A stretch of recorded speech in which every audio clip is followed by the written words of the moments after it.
this tool makes me a better doctor and makes me a better manager and makes me a better leader, makes me a better owner.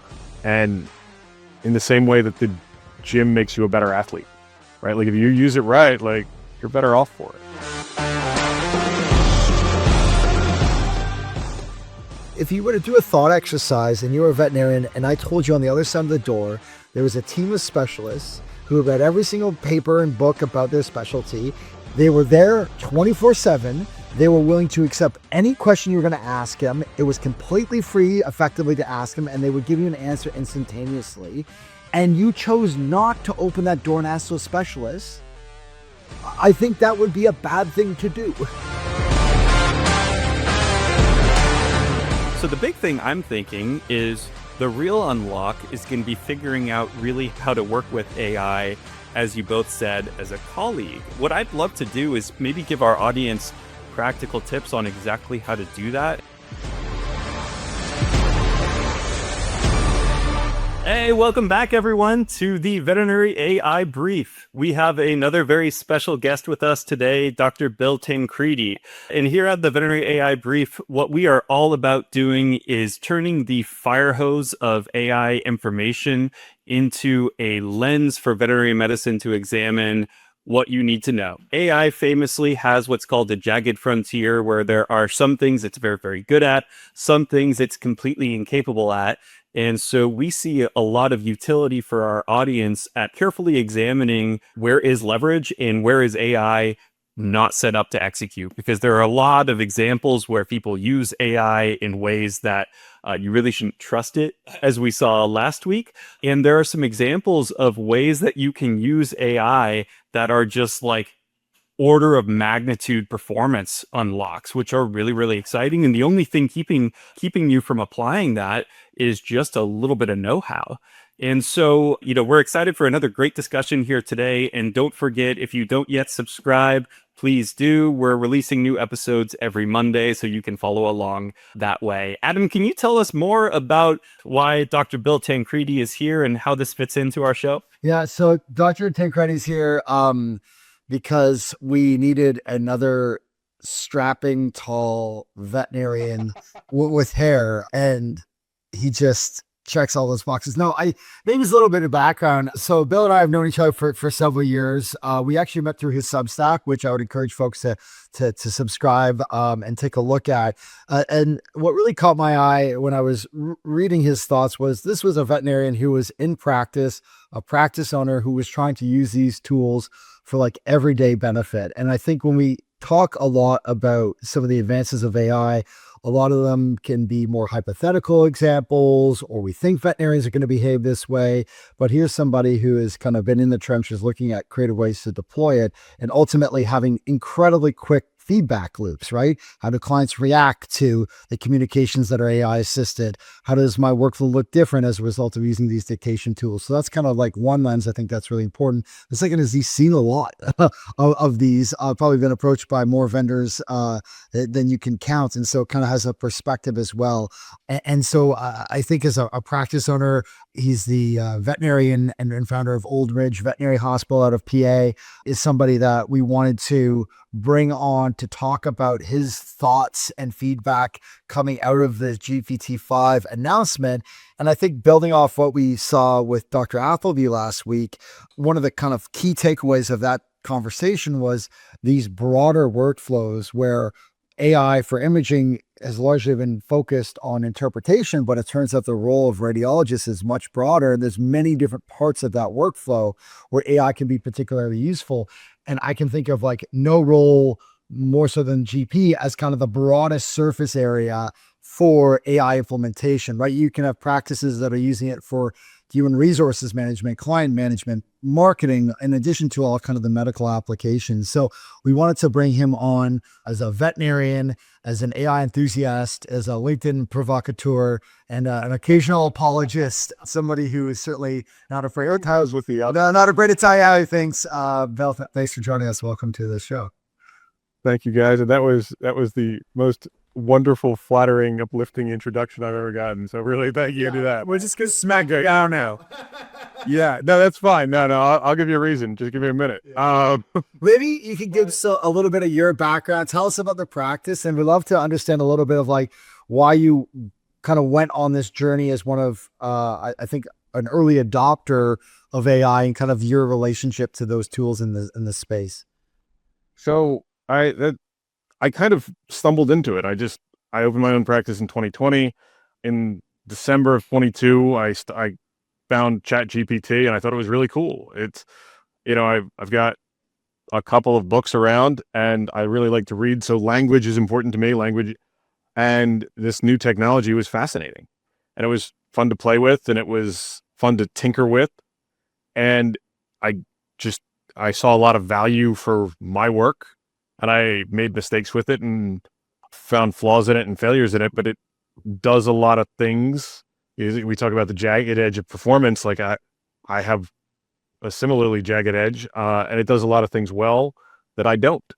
When my emails start with, I hope it finds you well. Like I think that, but my emails don't always include that. But the AI helps with that kind of thing.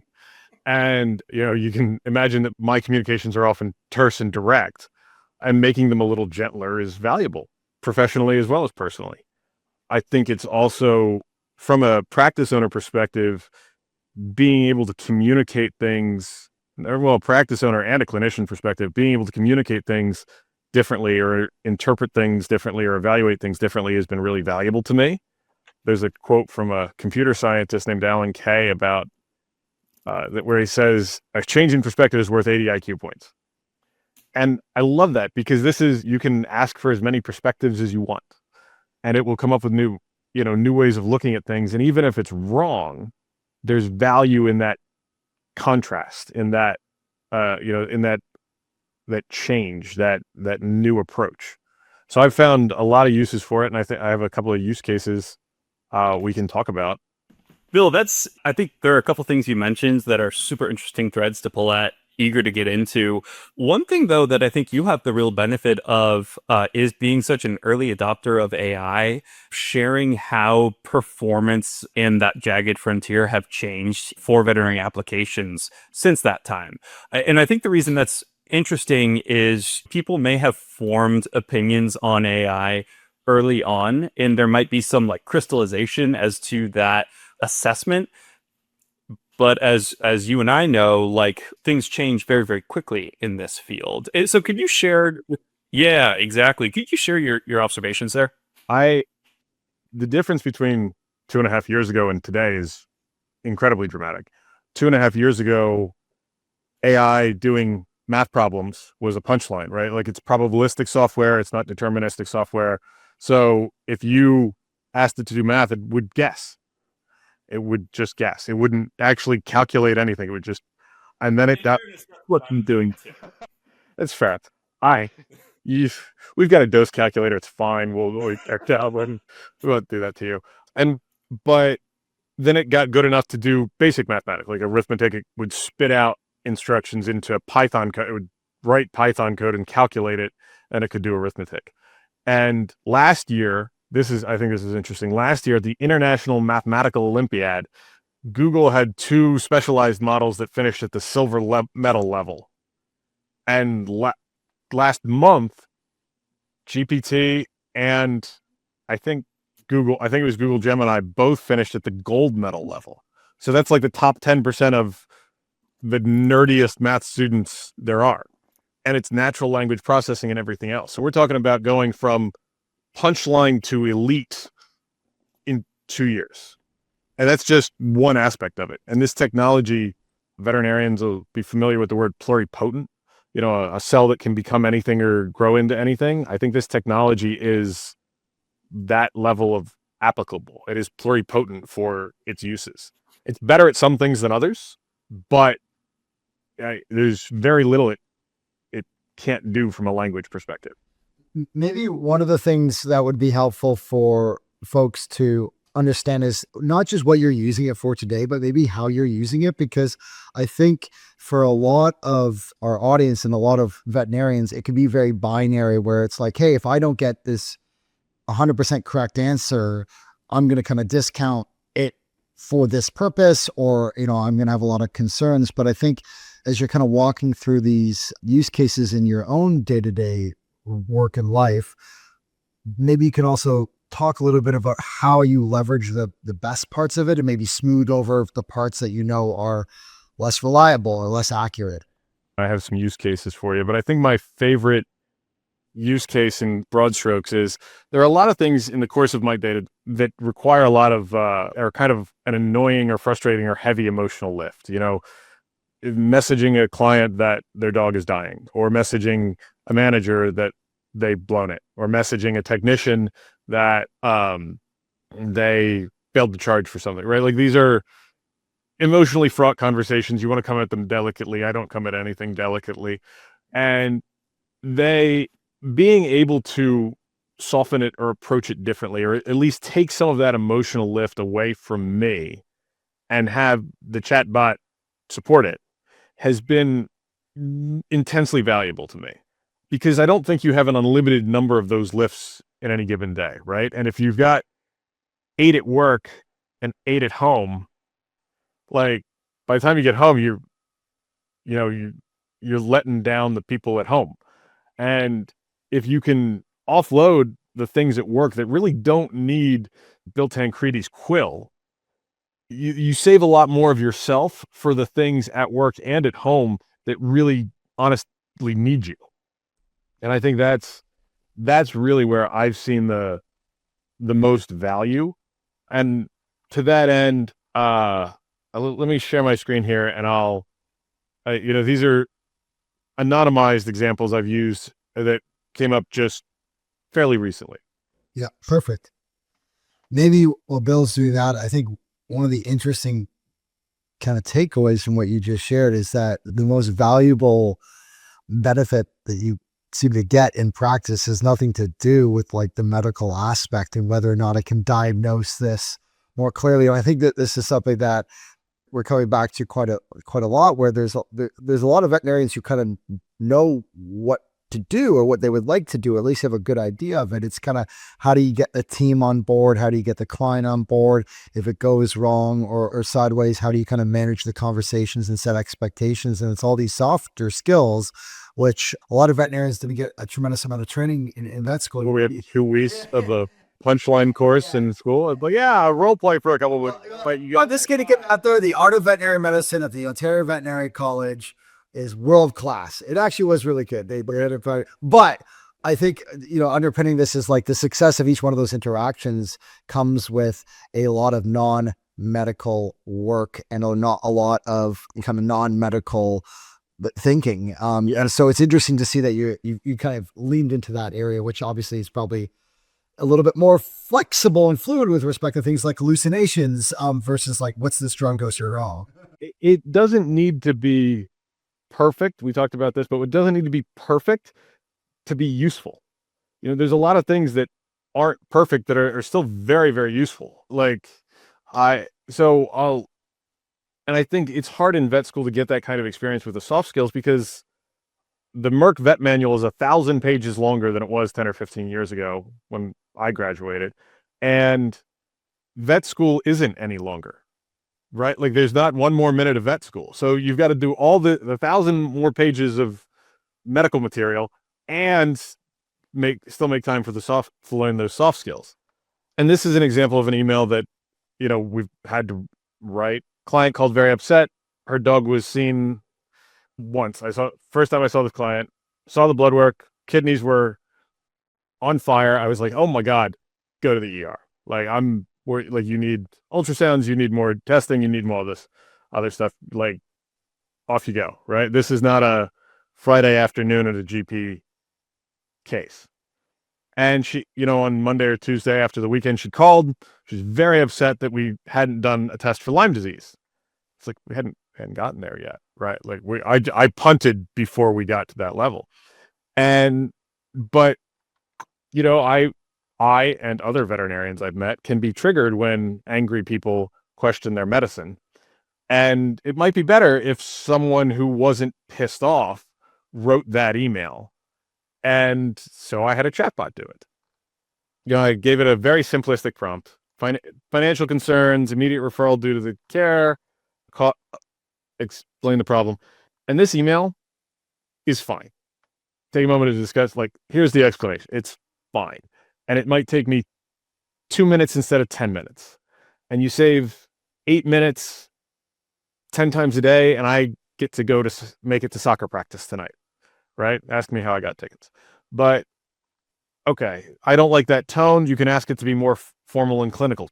Changing the tone is valuable, right? Even if it's not, oh, it got something, it spelled, it got Lyme disease wrong or whatever, it got the pet's name wrong. Don't care. I can fix that. That's much easier. Keep the formality, but reduce the level of medical jargon, translate doc as into human language. And all of a sudden it's much simpler. Nature, in the financial concerns, didn't want to waste resources. This is great. This is like super easy. Every veterinarian has had to write an email like this at some point. Every veterinarian or technician has had to give an explanation about why something happened a certain way. And they had to do it. This takes the emotional lift out of it. Some people are anxious. Some people are angry. Some people are both. This eliminates all that. Look, it's written. Now, editing, it's easy. Editing it is not fraught with emotion the same way other things are. So say I want a standard style, right? I've used ChatGPT a lot. There's a ton of history here. You can upload your past emails. In my case, I just uploaded a document with my whole Substack in it. I was like, from the author's Substack, create a style guide I could use in prompting the writing of emails. Terrible mistake there. In his voice. Direct yet approachable. Close. Professional with warmth. Curious and reflective, occasional edge. Yeah, there's some qualifiers there that people could take exception to, but short, clear sentences, longer, thoughtful sentences, word choice, precise technical language. I might change that bit to make it less medical jargony for client emails. Great. It could create a set of usable templates. The other thing people like to do that's been helpful is create a persona, right? Like if you give the vanilla GPT a persona to use, it will often you'll get a better result. It's a little less precise with GPT-5 than it's been in earlier models, but this works. And by creating that, now those responses get a lot more accurate. They sound a lot more like me. Yeah. And also, I think to your point, one of the pieces of feedback that we often hear is that folks, like, I know when something's AI written, or I'm concerned that I'm going to lose like my particular, format, tone, piece. And I think what's really interesting is that ends up being more of a kind of a prompting and context constraint than like a true limitation in the actual tooling. And then the other thing too is that I think is really interesting is it gets back a little bit to this concept of like usefulness or value, where in some of these use cases, even if you're spending 5 or 6 minutes reviewing that email, the cognitive load and the emotional toll of that time is completely different. And so I think that this is where sometimes people are like, I could do that as quickly. And it's like, perhaps, but you can do this in parallel across all this at once. And the second is your exercise now becomes kind of coordinating these responses, reviewing them, editing them, as opposed to maybe going through that emotional journey of reliving or having to navigate and refute every individual point. And so I think it can allow you to move more swiftly with a clear head because you're not carrying that either indecision or emotional baggage. And maybe an example that I had heard from a practice, they received an email from an angry client, and they had 2 technicians that were spending 45 minutes trying to figure out like the right way to respond that wouldn't necessarily trigger the client more. And you're like, guys, like, let's learn to value our time a little bit, but recognize that, when you're leaving your flow state, when you're having to work on an activity that isn't something that you are interested in or good at, when it leaves you emotionally charged and kind of like in fight or flight mode, these all have far-reaching implications for the rest of your day. It's not like you're a robot, you turn it off and then go back to doing surgery. Sure. And I think the best way to is if you have a bad client, and I think Andy Rourke talks about this in one of his speeches, but if you have a bad client, you don't and this guy yelled at you or this lady is pissed or whatever happened, whatever set you off, it was emotionally charged. It's not over when they leave. right? Like you're like, okay, they're gone. I feel better now, right? Like you can carry that around, and it's you, and that you end up solving for those really emotionally charged situations, and you forget to solve for the good ones, right? Like the lady who brought you cookies, like that's who we're solving for. Like the person who left the good review, like that's what we want our emotional energy going to. Like we want the best part of ourselves for the best of our clients and the best of our, the rest of our lives, not stuck in the trenches battling somebody who was pissed that they I honest to God, I had a friend who a colleague who was given a bad review because the owner said everything was great. I've just never given a good review to someone for a service for which I had to pay for. I had to pay for it. It cost me money. And it's like, I don't know how good a veterinarian you have to be to make someone believe in capitalism. Like, but we see stuff like that and you carry that around all day. And maybe this helps you not carry that around. Like stuff you don't really have to carry around. And I think that's where, the veterinarian, like veterinarians want to work less, veterinarians want to face less. There are all kinds of, and I think veterinarians are getting happier because they're able to do that. But people are leaving, the good doctors are leaving the profession because they don't want to deal with stuff like this. And maybe there's a way that they don't really have to. So, Bill, I think what you're saying, we're 4 episodes in now, but this specific use case, just using GPT for client communications, I'd say the highest leverage compared to like ease of adoption use case that we've examined to date. I mean, honestly, like anybody who's not doing this is just making their life harder for no reason. Veterinarians are notoriously cheap, right? And I'm certainly one of them. But like, I get a lot of value out of this. And like, I do think the paid models, it is worth noting on a podcast about this, that the paid models are much better than the free versions. They have better privacy protections too, if people are concerned about that, but they have a lot more functionality, a lot more value there. So I would encourage, if you're going to like make a sincere effort to try LLMs in practice, put a crowbar in your wallet and spend the $20 for just a 1 month trial, because the outputs you'll get will be much better and you will find a lot more value there. And it's just so easy to implement. Like you said, really all you need to give it is a little bit of context for it to sound like you. I mean, if you had a way to do it, there are medical issues, so maybe not with the work account, but you could actually connect ChatGPT to your Gmail account and have it, index your emails. Yeah. Right. And learn your writing style. Or you could just dump, like you did, a bunch of communications into it and have it kind of figure out how to sound like you. Now, Bill, the thing that I'm really interested in here is you made a great point around not just having the emotional bandwidth to put this mask on that you need to for so many different situations during the day, right? You need to be this empathetic vet who is dealing with, teaching an employee without getting too pissed off about, what you've lost because they couldn't do it the first time around, about dealing with a client who is making errors of, incomplete knowledge. And because of that, they're behaving sort of erratically with you. Like all these situations you sort of have to manage that really kind of deplete the emotional bandwidth that you have. And so what I'm wondering is, it sounds like we can have these different personas for us as an individual to deal with different situations as they arise. There was some really interesting research coming out of Rehavior and Nationwide around how clients had like kind of found on his team. Yeah. Oh, it's amazing. And, basically what they found is you can understand pet owners as fitting into just a few different personas. And because of that, really, if you want to move behavior, improve compliance, improve communication, like it makes sense to communicate to them based on what their kind of core value drivers are. So I'm wondering, do you see any like bootstrappy ways for veterinary teams to start thinking about that? Like, can we start thinking about chunking different clients into having different types of responses? And would that be actually helpful for, you, a practicing vet, during your everyday? I think Ken's probably better to answer that than I also have a different perspective because I practice in my hometown. It's a town of like 3,500 people. It's not a big place. I can't go to the grocery store out to dinner without seeing half a dozen people I know, and I'm lucky if none of them are related to me.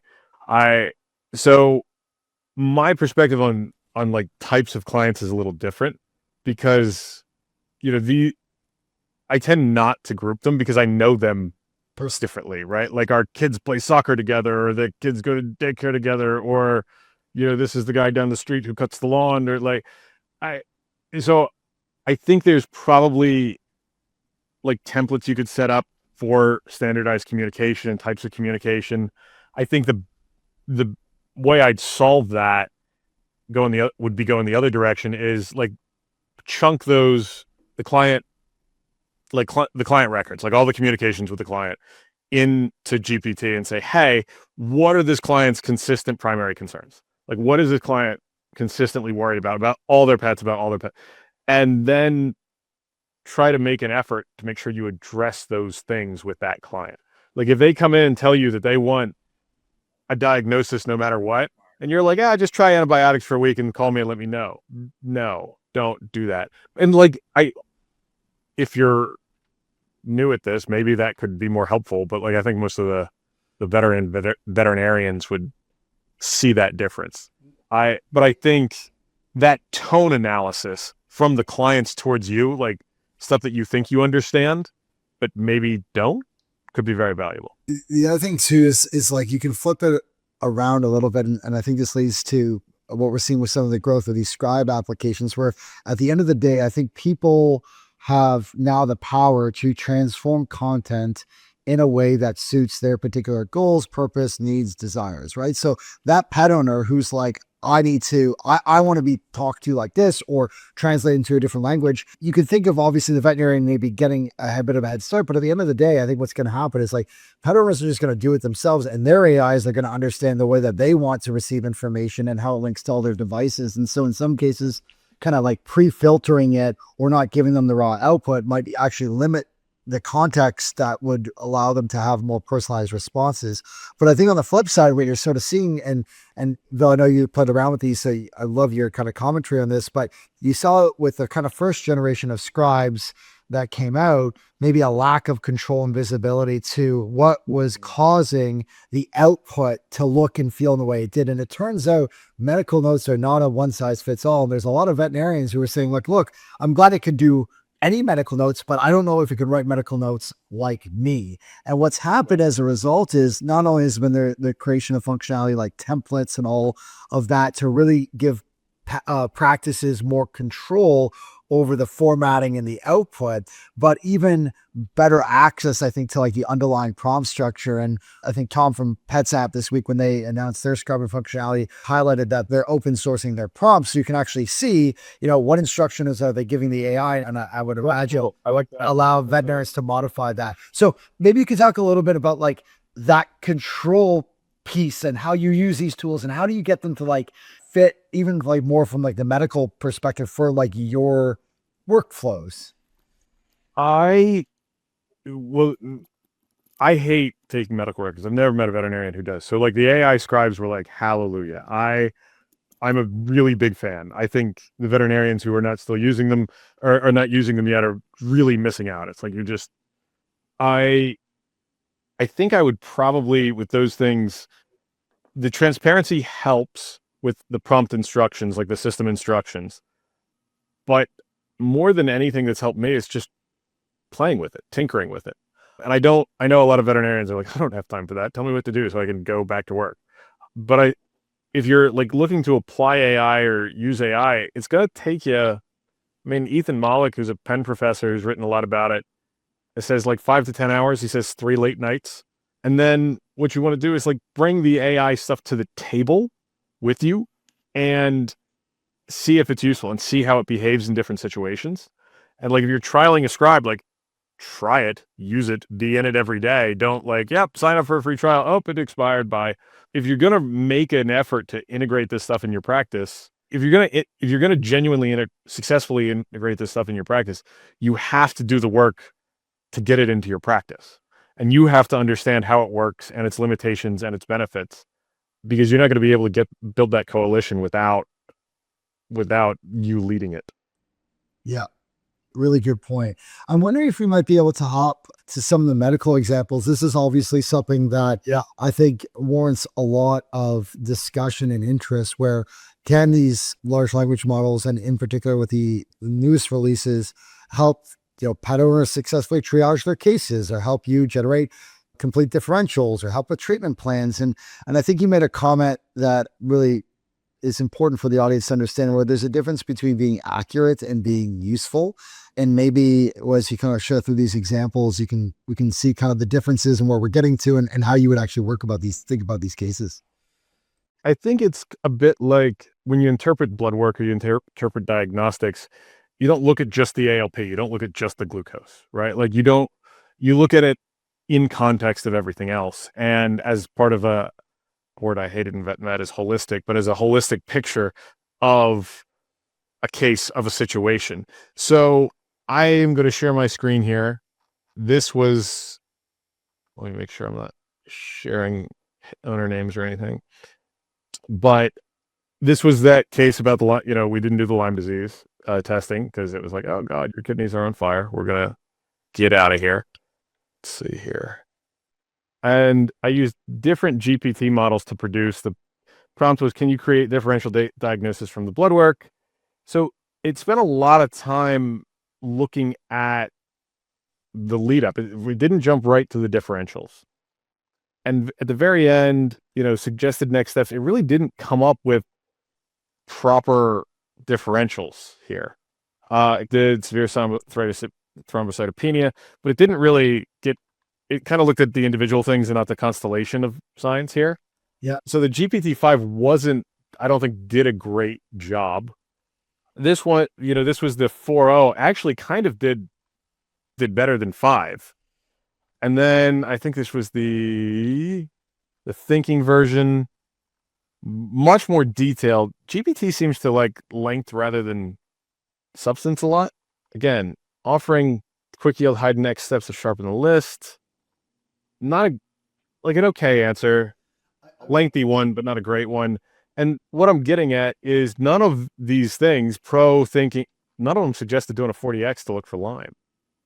And I think every clinician in the Northeast part of the United States would have done that. And so you don't have it explains things. It's good that it gives you, where it really comes into its own though. This is my dog's blood work, and she is 15 and she looks every bit of it. And I asked for outside of the box example, like creative and extensive differentials, right? Like something different than you'd get from the standard. And this was probably one of the best answers. Geriatric multi-system overlap, concurrent early CKD, subclinical Cushing's, hypothyroidism, synergistically producing proteinuria, dyslipidemia, ALP, paraneoplastic endocrinopathy. Her calcium's not actually high. It did miss the potential for like a lab error in the hypercalcemia.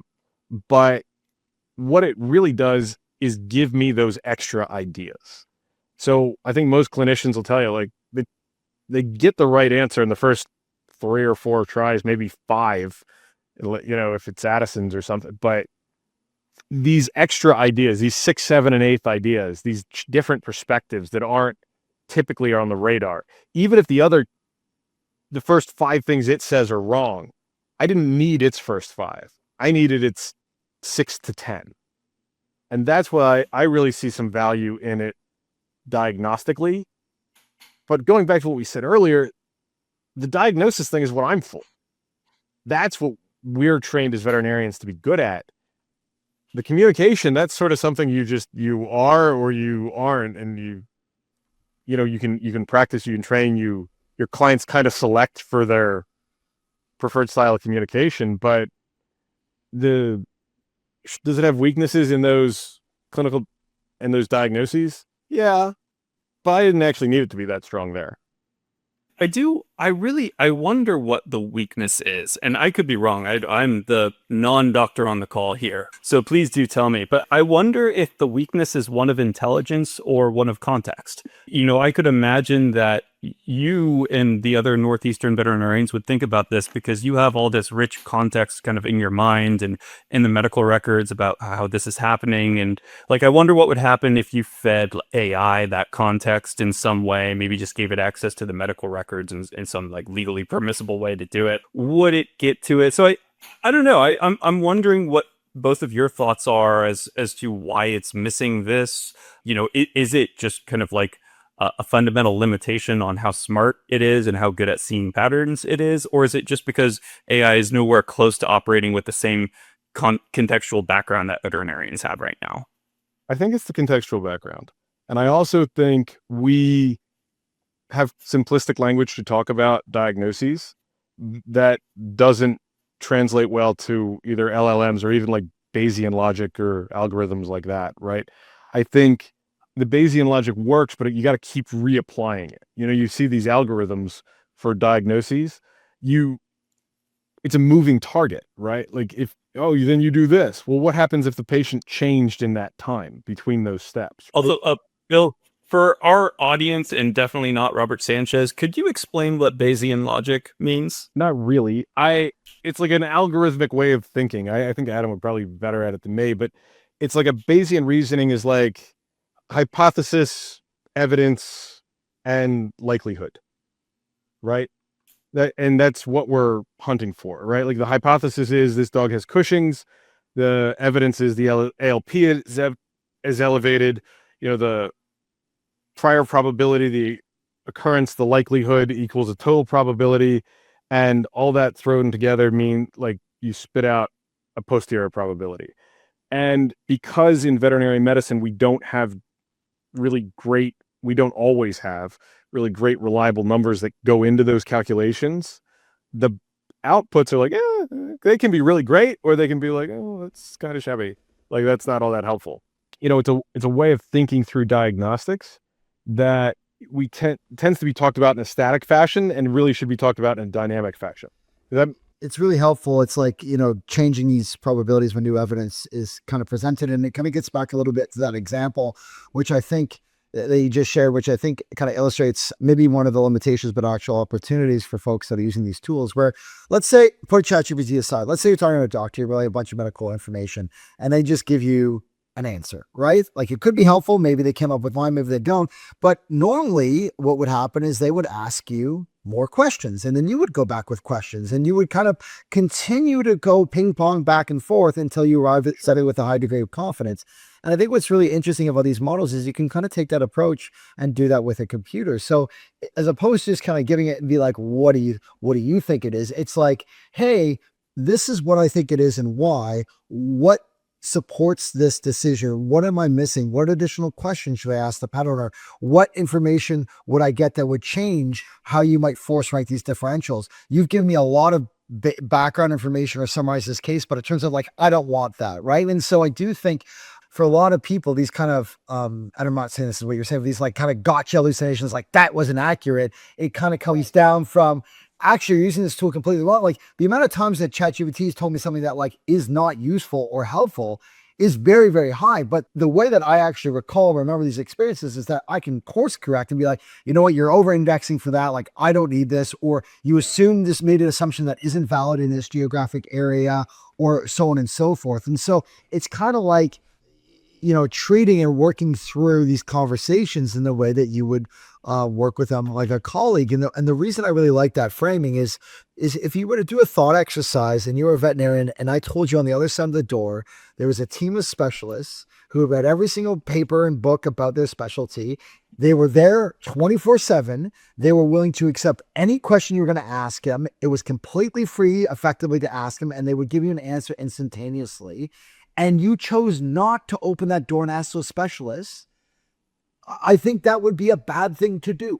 I don't think that is a good thing to do. And that is almost equivalent to like where we are today. And so in the same way that people will say, hey, ChatGPT hallucinates, but I'm perfectly fine with like stale answers from Vin, and I don't consider that hallucinations or that wrong. We don't assign the same. I think because of the nature of it and how it's being framed, we don't necessarily look at it from that perspective. And so I think a lot of these kind of one-shot promptings are challenging for some of these medical cases because you're not working through it in the way that you would work through it with a colleague. And clear, if you're having a conversation with a colleague, you wouldn't deal with it like that, I guess. There was a study recently that showed like people are much more negative about AI use when it's bad than just bad output. It was really damning because it was especially worse for like female coders. Like if female coders blew it and they knew AI, the opinion of the fellow coders was like way worse than just if they just blew it, right? And it was like, oh man, that's not great. I think a lot of those gotcha moments are like, what they amount to is your car is not a boat. Like they drove their car to the middle of the lake and it didn't float. And they're like, aha, this is useless. And it's like, well, not really. Like if you drive your car to the airport and you tried to drive to the tarmac, they're going to arrest you. Like you're going to, like you've blown it. Like something bad's going to happen to you. But if you drive to the parking garage and walk to the gate, you're fine. And you didn't have to drive 25 miles to the airport. You didn't have to walk 25 miles to the airport. So I think that's important to keep in mind that these tools are really good at some things and you got to learn to drive. And before you're like, oh, no, it doesn't work. It's like, it does. It's just, I think people who are used to tinkering and fiddling, like not that you guys look at, but we're old enough to remember when like computers just didn't automatically work all the time without effort, right? Like you had to plug and tinker and like look stuff up and figure out. And like now they done mine. Like this, I have no idea how this works. Like I cannot fix this. That's really changed. So I think people who are used to that kind of like tinkering to fix things, which rightfully freaks out veterinarians if they're taking that approach to it, I think that's okay. Like, I think that's just part of, there's a time in the life of everything that works perfectly when it didn't. And if you give up on it and say, oh, you have to call me when it's perfect, it's like, you're never getting that call. So I think that's why there's value. You have to know that it's built to be like, it's solving for acceptable, not accurate. Even if you ask it to be, it's looking for acceptable, not accurate. But there's a ton of use for it at a very reasonable cost. And you can, whether you're working through a differential or whether you're writing an email or whether you're reflecting on a hard case, there's value there, even if the person you're talking to isn't, or the chatbot you're talking to isn't completely right all the time. So the big thing I'm thinking is the real unlock is going to be figuring out really how to work with AI, as you both said, as a colleague. What I'd love to do is maybe give our audience practical tips on exactly how to do that. And I think one, we've talked about, maybe you say, here's what I'm thinking. You can just talk to it. I almost always use like dictation when I'm working with AI and say like, here's what I'm thinking. Here's how I got there. What could I be missing? Like, what's the additional context I should be asking for? Like, where are the potential weak spots? Asking for different angles there. And then the other approach that I'd be curious about is, I work in like software and tech and digital empathy, marketing, like all those things. And so I'm constantly trying to work with AI as almost like a product manager assistant in ways. And one of the really cool unlocks I found is I said, okay, I have this specific problem and I need this specific output. And the first thing I need you to do is design me a roundtable of 5 of the best, most complimentary voices in history who are most qualified to comment on this problem. I love that one. Yeah. I want you to simulate a discussion from those. Yeah, please do. Yeah. And so I'm wondering, like, could vets be doing that? Maybe you set up this experiment where I want like the 5 very different perspectives who are going to critique each other's ideas, kind of riff off them, and ultimately come to some sort of output that gives you a nuanced but important understanding of how these experts would kind of parse through and reason through this case. I love that idea. Like I was talking about the persona thing. You're like, no, have them talk to each other. I'm like, oh, that's fun. That's really worked really. Look, I can't wait to try. Yeah. No, I love that approach. I think, you got to learn to drive, right? Like if you can get a lot of good out of a car, but you should learn to drive. So take the time to learn. I know Petra Harms does as like intro to AI classes on her website. You can find her on LinkedIn and all. And she's like, they're very thorough, thoughtful classes. I think that's good work. It's a good place to start. There's an Ethan Mollick bit of advice that I liked was just bring it to the table. Just like bring it with you when you're doing stuff, when you're working, and see what it does. We talked about this on our prep call, but like if you have a body of work, whether it's papers, whether it's emails, whether it's 100,000 angry words on Substack, you can put it in there and ask it for a style guide or ask it about the author. And because you know your own work really well, having it act as a mirror kind of lets you know what it does well and what it doesn't do well. But fiddle and tinker and try it, and don't despair when it gets something wrong, because that's a feature, not a bug, right? Like a different approach or a different perspective or a different way of thinking is a thing of value, even if it's wrong. We don't just need light to see, we need shadows too. I think that's true for medicine. I think that's true for language. And I think that's true when you're using tools in business operations, like a veterinary hospital. Well said. That's cool. Thank you. I do see you have the Grant biography on your shelf behind you, Robert. I don't usually recommend books before I finish them, but the Twain one that just came out is really good so far. I haven't finished it, so I don't want to like oversell it, but it's like I'm like a third of the way, halfway through it. This Chernow writes like tomes, and it's really worthwhile. First off, a disclaimer: this bookshelf represents ambition more than knowledge. As they often do. The trophies for the games he has yet to play. I've arranged it so you can't see all my picture books, which are off screen here. I left. This was in my office for obvious like this was not my reading this afternoon. You were young exotic still. Forrest loves that one. So that's fascinating, Bill. And before we get to our takeaways, I think you've given us like 2 really critical use cases. Is there anything else you'd like to take us through as far as how you're using AI in your day-to-day work?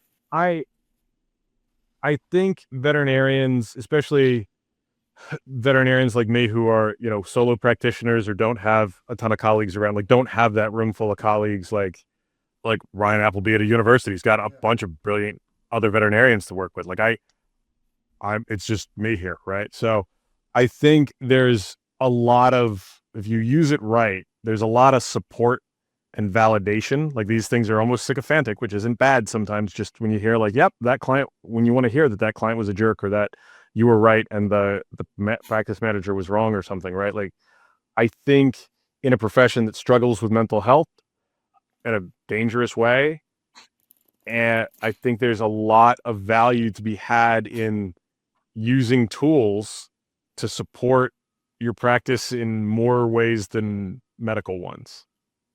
And I'm not a mental health professional, all the disclaimers associated with that, but I have definitely found a lot of value in using a tool for alternative perspectives about a lot of different things. Very cool. That's really helpful, Bill. And I think one of the other points that you kind of made when you were describing the car and the plane piece is that it's really about how you use these tools. And that's been like reinforced, I think, in like the American Association of Veterinary State Boards came out with a statement around like the regulation of AI. And basically what they said is like, look, we don't regulate scalpel blades. We regulate what you do with it. And ultimately you're the decision maker. And I think one of the pieces that is kind of a common thread throughout your examples is this kind of like recognition, self-awareness of areas of the job that you're either weaker in and or don't want to do. So if you kind of those are often hand in hand. Yeah, exactly. Those things are there's a lot of overlap in those things. But I mean, if you're constantly going into every interaction, and this comes from like even people's like coachability, right? Like people are difficult to coach if there's no kind of space or capacity to improve. That at times comes from like people not willing to hear critical, constructive feedback. And so you kind of have to let the AI in, right? And if you want it to say like, hey, you're the best vet ever, and this case is 100% right, it will do that. But if you want to say, look, I want you to challenge me, so like there are some prompts out there where you can have it do like a 360 assessment of yourself. And I mean, it can be ruthless, but again, it's kind of like what I've done it steel manning, right? Instead of straw manning an argument, like steel man this argument. Like take the note the expert, awesome argumentative, persuasive, Yeah. like, and come at me, right? Like, this is what I think. Challenge it. Let's like fight me and don't give up. Like, Yeah. persuade me the other direction, right? Yeah. And I think there's a lot of value in that. There's a lot to be learned there. And I think that's what I think that's the value, right? Like, these are the most potent learning tools you could ever imagine. Like, this is a personal tutor that knows everything. It is always available and, works in moments. That's pretty cool. If you can't figure out a use for a tool like that, like, I'd really be interested in how you're practicing. Like, like that's that if you know everything, if you're already, I think one of the things about medicine is that you're never really good enough. You're good enough, but you can always get better. If you're satisfied with good enough, you should probably hang up the stethoscope, right? Like, it's time to decamp. I and this tool makes me a better doctor and makes me a better manager and makes me a better leader and makes me a better owner. And in the same way that the gym makes you a better athlete, right? Like, if you use it right, like, you're better off for it. I think, that's one of my big takeaways from this too, Bill. And really the important thing that I think the audience can come away from here is like, this is a tool. If you give me a scalpel, you're going to get slop. If you give Bill a scalpel, you're going to get magic, right? And so the way that you use this tool is going to be totally, indicative of what you get on the other side. And so the two use cases that I'm so excited that you're bringing to our audience here, the first is client communication. And where I see this, like you mentioned, you got to walk before you run. I think you can kind of offload these emotionally burdensome masks that you have to put on for different interactions in a way that really helps you communicate appropriately and empathetically for a wide range of conversations. And then down the road, or maybe for the more ambitious practice, where I see this really going to, like you mentioned, is almost developing like a client profile for each individual that you serve. So this is really, like, for example, and I think the real power of me as a pet owner, I'm, if I go to my vet and they insist on giving me a cost estimate before every, treatment plan, I'm not going to like that, like, do the best, give me like the best, highest standard of medicine. That little girl, yeah, that little girl is everything to me, and I'm almost like offended. However, if you do that with other clients, like, that's not the best way to care for them. And so there's this like the spectrum of care capability that I think it opens us up for, which will really create so much of the promises of AI is the amount of personalization that it can give every single interaction. And the second use case that I think is really exciting is for diagnostics. And, like we mentioned, it's all about how you use the tool. If you give it slop, you're going to get slop out. Like, if you give it something really basic, you're going to get something really basic back. But if you say, if you use it to kind of interrogate your thought process and be an assistant and a thought partner, or if you use it to say, like, give me the 5 most badass experts on this topic who have different but complementary views, and have them create a conversation around roundtable that I can pull so much context from, that even if I don't agree with the final output, I'm learning just from how they got there. That seems like a real level up. And so, Bill, I think like all of our conversations as far as what is actionable today for veterinary practitioners and what's going to be really, really high leverage, I just have so much appreciation for you coming on, because I think this really could move our industry forward with this conversation. I sincerely hope so. And like, it's actually why I started writing about AI, because I'm like, this is really useful for vet med. And I think Aaron wrote one article about it. Like, he was the only one who had, and in 22, 23. And it's so helpful. It's like, this, you guys gotta like try it, use it. If you tried it 2 years ago and you didn't like it, try it again. If you tried the free version and like you weren't impressed, like, try spending $20 and seeing the outputs. And if after a month you're dissatisfied, like, all right, bummer. But I think you'll find a use for it. I think you'll find it helpful? I think it's worth the time and money to learn. And if for no other reason, then this is, as Mustafa Suleiman called, the coming wave. Right? Like this is here. This is not the future is here. It's just not evenly distributed. And if you don't learn it, you're gonna be left behind. Like you can sink, swim, or surf, but you're not gonna have a choice after a while. Well said. Thank you so much, Bill, for coming on, sharing your experiences and kind of perspectives on it. Maybe one last question to close us off. Sure. What's something that you're not using AI for today, but a year from now, you think you might be?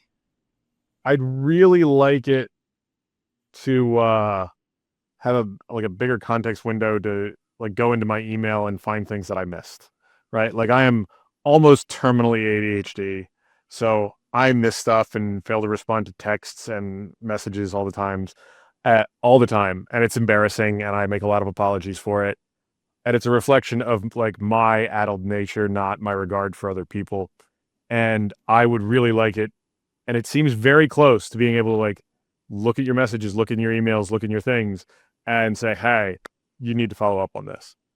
And I really want that to happen because I think it would help me treat people the way I want to treat them rather than the way I inevitably do because I'm forgetful and distractible. So that's a very personal answer, but Working on it. I really like, Good. yeah, like fingers crossed. And I like, it's so close, man. It's right there. Like I think it'll be this year, not even 12 months. Awesome. Thank you for listening. Bill, thank you so much for joining. What a scintillating, productive conversation. And we'll be back next week. Thanks, everyone. Nice you guys.